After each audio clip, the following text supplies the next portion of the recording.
আজকে গ্রামারের কিছু বেসিক নিয়ে আলোচনা করব। বেসিক বলতে যেগুলো আমাদের প্রাথমিক পর্যায়ে জানা দরকার। প্রাথমিক পর্যায়ে বলতে কিন্তু এটা নয় যে এটা শুধুমাত্র ক্লাস 4, 5, 6 এদের জন্য। এইখানে আমি এবার যে জিনিসগুলো আলোচনা করব সেই জিনিসগুলো লাগবে কিন্তু ক্লাস 12 পর্যন্ত। তো সেই জন্য আমার কথাটা হচ্ছে যে আমি গ্রামারের যে টপিকগুলো বিভিন্নভাবে আপলোড করছি ইউটিউবে, এগুলোকে আমি দেখবে আমি কোনো ক্লাস বলে মেনশন করছি না। এর কারণ কি, গ্রামারের এই দিকগুলো এগুলোকে ক্লাস দিয়ে বেঁধে দেওয়া সম্ভব নয়। হ্যাঁ, এটা ঠিক যে ভয়েস বা ন্যারেশন বা ক্লজ এগুলো যেমন ক্লাস 5, 6-এ বা ক্লাস 7-এ এগুলো লাগবে না, ঠিক কথা। কিন্তু আমরা একবারও কি কেউ অস্বীকার করতে পারবো যে ক্লাস 5 বা 6 বা 7-এর যে টেক্সটগুলো আছে সেই টেক্সটে অ্যাক্টিভ বা প্যাসিভ ভয়েসের ব্যবহার নেই, ন্যারেশনের বা ডিরেক্ট স্পিচ ইনডিরেক্ট স্পিচের ব্যবহার নেই বা ক্লজের ব্যবহার নেই? আমরা কেউ এটা করতে পারবো না, ইগনোর করতে পারবো না। আবার ঠিক সেরকমভাবে ক্লাস 9 বা 10-এর ক্ষেত্রে দেখো তোমাদের ভার্ব ফর্মস লিখতে দেয় সেখানে, প্লাস ডু অ্যাজ ডাইরেক্টেড থাকে। এই যে কোনো বিষয়ের ক্ষেত্রেই সমস্ত ব্যাপারগুলোই, অর্থাৎ আর্টিকেল প্রিপোজিশন, ভার্ব ফর্মস, ভার্বের গঠন বা মডিফায়ার, এগুলো উঁচু ক্লাসের ক্ষেত্রেও যেমন প্রয়োজনীয়, নিচু ক্লাসের ক্ষেত্রেও সেরকম প্রয়োজনীয়। এবার নিচু ক্লাসের ক্ষেত্রে ব্যাপারটা কি, মানে মেনলি 5 বা 6-এর ক্ষেত্রে এগুলিকে ডিরেক্ট এগুলো থেকে প্রশ্ন আসে, আর উঁচু ক্লাসের ক্ষেত্রে এগুলোর প্রয়োগমূলক দিকটি ধরে, অর্থাৎ অ্যাপ্লিকেবল পার্টটা ধরে প্রশ্ন আসে। কাজেই আমি বলবো সময় বার করে নিয়ে সকলকেই এইগুলোকে করতে, পড়তে এবং অবশ্যই খাতায় লিখে রাখতে, যাতে সময় মতন একটু এগুলো চোখ বুলিয়ে নেওয়া যায়। এবং নিচু ক্লাসের ক্ষেত্রে 5 বা 6-এর ক্ষেত্রে এবং 7-এর ক্ষেত্রেও আমি বলবো তোমরা তো অবশ্যই করে এগুলো করো। তো যাই হোক, এইভাবে আজকে আমরা 6টা টপিক আলোচনা করব।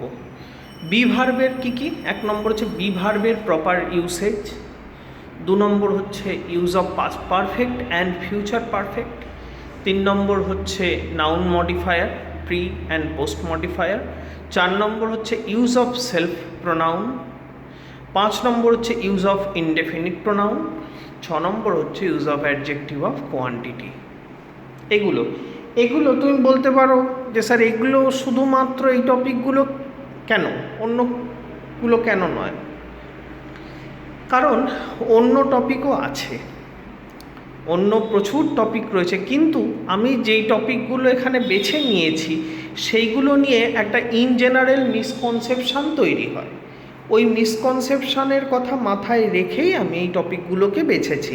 হয়তো আরও যেগুলো রয়েছে সেগুলোও হয়তো আসা উচিত ছিল, কিন্তু হয়তো সেগুলো পরে দেওয়া যাবে, বা আমি হয়তো সেগুলোকে ইনকর্পোরেট করতে পারিনি, এমন অনেক কিছু হয় যে আমি ভুলে যাই বা আমি হয়তো গুছিয়ে উঠতে পারি না, তোমরা মনে করিয়ে দাও, এরকম অনেক ব্যাপার তো ঘটেই। কাজেই তোমাদের থেকে তোমাদের অসুবিধে সবসময় আমি জানার জন্য আগ্রহী, এবং এইখানে আমি যেগুলো আলোচনা করেছি তার বেশিরভাগটাই কিন্তু আমাকে জুনিয়র ক্লাসের স্টুডেন্টরা 5, 6, 7, এমনকি 8-এরও এই যে ইনডেফিনিট প্রোনাউন বা অ্যাডজেক্টিভ অফ কোয়ান্টিটি, এগুলো কিন্তু আমি 8-এর স্টুডেন্টদের থেকেও আমি এগুলো আলোচনা করার কথা আমাকে তারা বলেছিল। তো সেই হিসেবে আমি সেইটা কথা মাথায় রেখে আমি এক এক করে এবার আলোচনা শুরু করছি। একদম প্রথমে দেখো বি ভার্বের প্রপার ইউসেজ। বি ভার্বের প্রপার ইউসেজ, এতে আশ্চর্যের কী আছে? Be verb am, is, are, was, were, shall be, will be হয়ে গেল বি ভার্বের ভাগগুলো। হ্যাঁ, হলো তো বটেই, কিন্তু এই ভাগগুলো কোথায় কোথায় লক্ষণীয় হয়ে যায়, অর্থাৎ যেটাকে আমরা বলি স্পেশাল ইউসেজ বা বিশেষ ব্যবহার। লক্ষ্য করে দেখো, প্রথম উদাহরণ, I am suffering from fever. I am suffering from fever, এখানে বি ভার্বটা কী হয়েছে? অ্যাম হয়েছে, অ্যাম হয়েছে। এবারে এখানে কোনো সময়ের উল্লেখ করা নেই, কিন্তু যখনই সময়ের উল্লেখ করা হয়ে গেল, অর্থাৎ ফর এ উইক যখনই হলো, তখন কিন্তু আই অ্যামের জায়গায় এসে গেল কি I have been suffering from fever for a week. অর্থাৎ এখানে অক্সিলিয়ারি হিসেবে এসে গেল কি have been. 2 number, I was a student of class 7 last year. ঠিক আছে, এবার দেখো I was a student of class 7 last year. এখানে এখানে ইন্ডেক্সটা কি লাস্ট ইয়ার।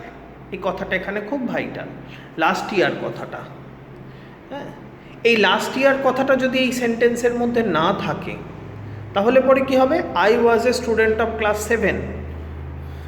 এবারে তুমি এখানে ওয়াজও করতে পারো, তুমি সেখানে ইজও করতে পারো, তাতে কোনো অসুবিধে থাকে না। কিন্তু যখনই তুমি লাস্ট ইয়ারটা ঢুকিয়ে দিচ্ছ, প্রশ্নের লাস্ট ইয়ারটা দিয়ে দিচ্ছে, তখন কিন্তু তোমাকে ওয়াজই করতে হচ্ছে। নেক্সট দেখো একটা এক্সাম্পল দিয়েছি, if I were a bird. If I were a bird, আমি যদি পাখি হতাম, কিন্তু আমি পাখি হতে পারবো না, চেষ্টা করলেও হবে না, এই জন্মে কোনো সম্ভাবনা নেই। ওই জন্য এটা হচ্ছে কি, দেখো ইমাজিনারি কন্ডিশন। ইমাজিনারি কন্ডিশন একটা কাল্পনিক একটা শর্ত।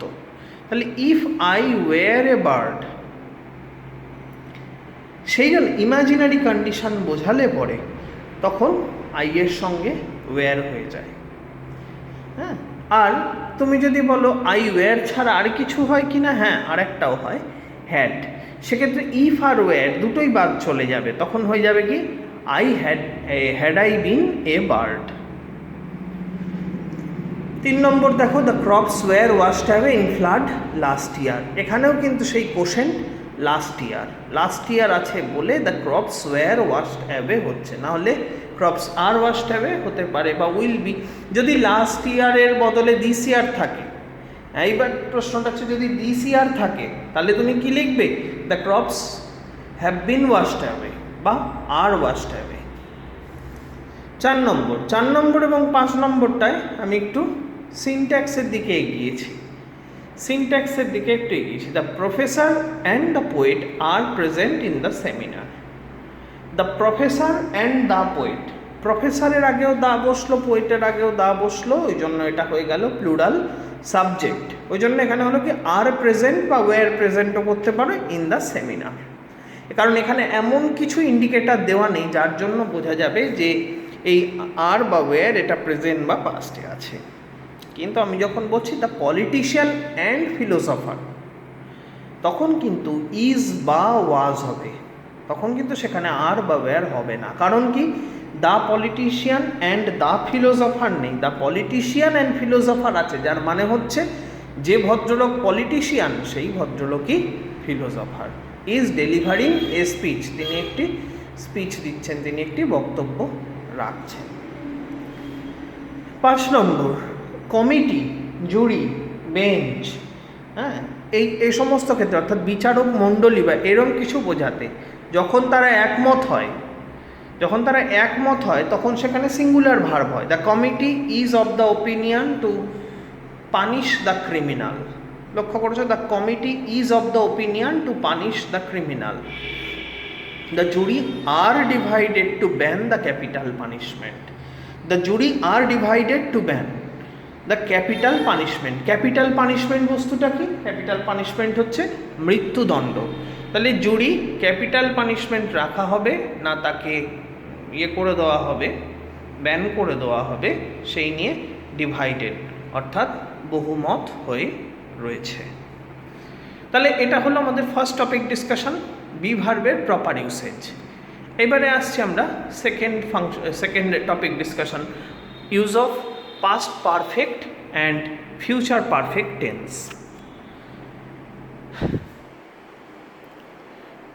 পাস্ট পারফেক্ট টেন্স এবং ফিউচার পারফেক্ট টেন্স, দেখো ইউজুয়ালি কমন পাস্টেরও আগে যে ঘটনা ঘটে সেখানে পাস্ট পারফেক্ট হয়। কমন পাস্ট মানে হচ্ছে কি, যেটা সাধারণভাবে আমরা যেটাকে পাস্ট ইনডেফিনিট টেন্স বলে থাকি, তারও আগে যে ঘটনাটা ঘটেছে, অর্থাৎ যেখানে অতীতেরও অতীত, আগের সময়ের কথা বলা হচ্ছে, অনেকটা আগের সময়ের কথা বলা হচ্ছে, সেখানে বলছি আমরা পাস্ট পারফেক্ট টেন্স হয়।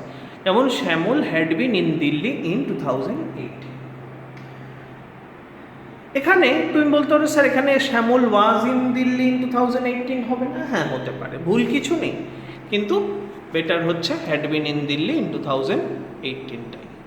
আবার পাস্ট টেন্সের মধ্যে যেটা কমন, এটা তোমরা সবাই জেনেছো এর আগে, পাস্ট টেন্সে যদি দুটি ঘটনা থাকে তবে তার মধ্যে যেটি অপেক্ষাকৃত আগে ঘটেছে সেটির পাস্ট পারফেক্ট এবং যেটি অপেক্ষাকৃত পরে ঘটেছে তার সিম্পল পাস্ট হয়। হলো the train had left the station before we reached. The train had, দুটো ঘটনা ঘটছে পাস্টে, একটা হচ্ছে train had left the station, train station ছেড়ে বেরিয়ে চলে গেছে, অ্যান্ড উই রিচ, আমরা সেই স্টেশনে পৌঁছেছি। তাহলে পরে এক্ষেত্রে দেখো কোনটা বেশি আগে ঘটছে, the train had left the station, ওই জন্য এখানে হচ্ছে হ্যাড লেফট। আর এটা তো গেল পাস্ট পারফেক্টের কথা। আর ফিউচার পারফেক্ট টেন্স কীভাবে হয়, ভবিষ্যতে কোনো নির্দিষ্ট সময়ের মধ্যে যদি কোনো ঘটনা ঘটে, এরকম কোনো নির্দিষ্ট সময়, এক্ষেত্রেও কিন্তু দেখো নির্দিষ্ট সময়ের কথা বলা হচ্ছে, অর্থাৎ সময়টা ক্ষেত্রে ফ্যাক্টর, ভবিষ্যতের ঘটনা শুধু নয়। কারণ ভবিষ্যতের ঘটনা যদি বোঝানো হয় তাহলে তো সিম্পল ফিউচার টেন্স হতেই পারে, কিন্তু তা তো হচ্ছে না এখানে, এখানে হচ্ছে ফিউচার পারফেক্ট টেন্স। তাহলে Ramesh will have written the essay before 5 PM। Ramesh will have written the essay, ফিউচারের গঠন নিয়ে নিল, বিফোর 5 PM, বিকেল 5টার মধ্যে সে লেখাটা শেষ করবে, ভবিষ্যতে একটা নির্দিষ্ট সময়ের মধ্যে কোনো ঘটনা ঘটবে এই বোঝাচ্ছে বলে এখানে ফিউচার পারফেক্ট টেন্স হলো। 3 নম্বর টপিকে আসছি, যেখানে বলা হচ্ছে noun modifiers pre and post. Noun modifier অর্থাৎ নাউনকে যে মডিফাই করে, নাউন সম্বন্ধে, নাউনকে যে কোয়ালিফাই করে, নাউন সম্বন্ধে যে অ্যাডিশনাল ইনফরমেশন দেয় তাকে বলা হচ্ছে নাউন মডিফায়ার। নাউনের আগে বসে নাউনকে মডিফাই করলে বলা হচ্ছে তাকে প্রি মডিফায়ার, প্রি মডিফায়ার, এবং পরে বসে নাউনকে মডিফাই করলে তাকে বলা হচ্ছে পোস্ট মডিফায়ার। এই প্রি মডিফায়ার এবং পোস্ট মডিফায়ার হিসেবে কিন্তু অ্যাডজেক্টিভেরও ব্যবহার আছে, প্রোনাউনেরও ব্যবহার আছে। হয়েছে?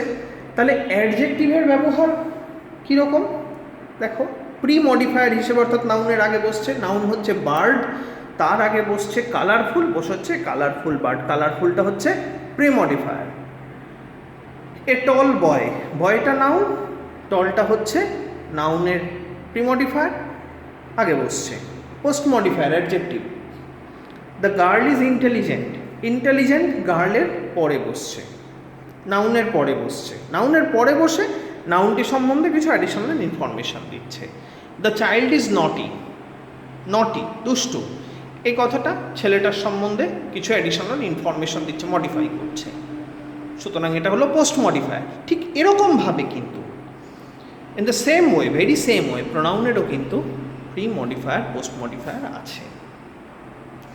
প্রোনাউনের প্রি মডিফায়ার পোস্ট মডিফায়ার আছে, অর্থাৎ প্রোনাউন, তোমাদের প্রোনাউনের সময় যখন পড়িয়েছিলাম দেখবে প্রোনাউনের 4টে রূপ পড়িয়েছিলাম, সাবজেক্ট, অবজেক্ট, পসেসিভ প্রোনাউন আর পসেসিভ অ্যাডজেক্টিভ।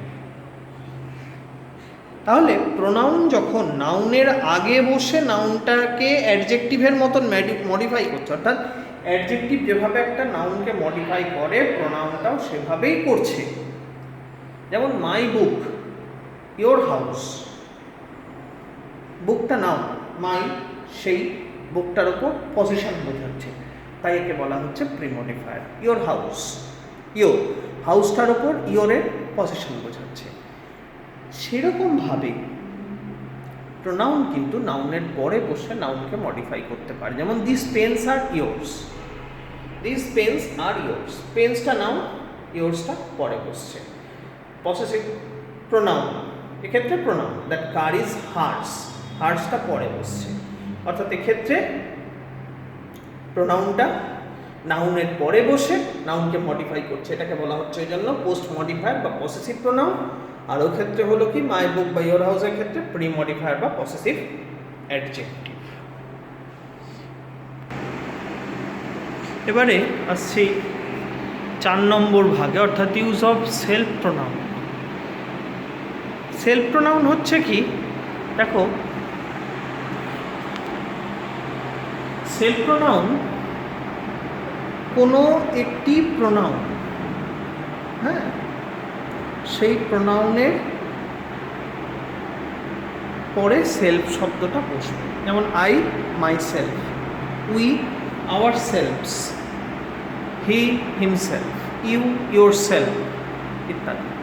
এবারে এর সেন্টেন্সের প্রয়োগের উপর ব্যবহার করে এই ব্যবহার দুরকমভাবে ভাগ করা যেতে পারে। এক নম্বর হচ্ছে রিফ্লেক্সিভ প্রোনাউন। রিফ্লেক্সিভ প্রোনাউন হচ্ছে কি অবজেক্ট প্রোনাউন, হ্যাঁ, অর্থাৎ সেলফ প্রোনাউনটি সাবজেক্টকে নির্দেশ করে, অর্থাৎ সাবজেক্ট এবং সেলফ প্রোনাউন যে একই ব্যক্তিকে বোঝাচ্ছে সেটাই বোঝায়। যেমন শি ইনজিওর্ড হারসেলফ, দেখো হারসেলফকে তুমি কাকে দিয়ে প্রশ্ন করো, শি পাচ্ছ। শি ইনজিওর্ড হারসেলফ, সে আহত করেছিল নিজেকে। কাকে আহত করেছিল? নিজেকে। ঠিক আছে, এই মানে কে করেছিল, অ্যাকচুয়ালি কাকে নয়, এটা কে, কে বোঝালে দেখো সাবজেক্টটা পাচ্ছ। The old man isolated himself, the old man isolated himself, himself নিজেকে, কে নিজেকে আইসোলেট করেছিল? The old man. তাহলে ওল্ড ম্যান হচ্ছে সাবজেক্ট এবং রিফ্লেক্সিভ প্রোনাউন হচ্ছে হিমসেলফ, শি হচ্ছে সাবজেক্ট, রিফ্লেক্সিভ প্রোনাউন হচ্ছে হারসেলফ। নেক্সট হচ্ছে এমফ্যাটিক প্রোনাউন বা এমফাসাইজিং প্রোনাউন। এমফ্যাটিক প্রোনাউনের ভূমিকাটা কি? এমফ্যাটিক প্রোনাউনের ভূমিকাটা শুধুমাত্রই হচ্ছে সাবজেক্ট বা অবজেক্টে কিছু জোর দিয়ে বোঝানো হয়। হ্যাঁ, যেমন I myself completed the model for the exhibition, I myself completed the model for the exhibition. আমি দেখো I completed the model for the exhibition বললে তো হয়ে যেত, কিন্তু এখানে দেখো আই মাইসেলফ বলা হচ্ছে, অর্থাৎ আমি নিজেই এটা করেছি।